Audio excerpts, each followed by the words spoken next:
Oh, so here we are in the kitchen, September 3rd, 2023. Tomorrow we're going to barbecue, but tonight we're frying. So over here I got my black beans. My black beans with my sweet peppers and Carolina Reaper. It's going to be hot. And over here, finishing up the okras.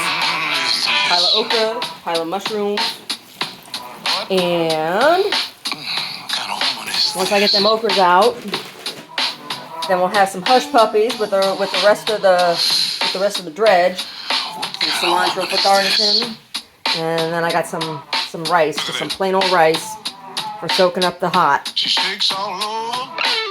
soaking up the spices. That's it.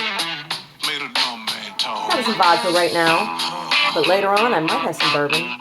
I just might. That's what Omar's eating or drinking right now. Bourbon.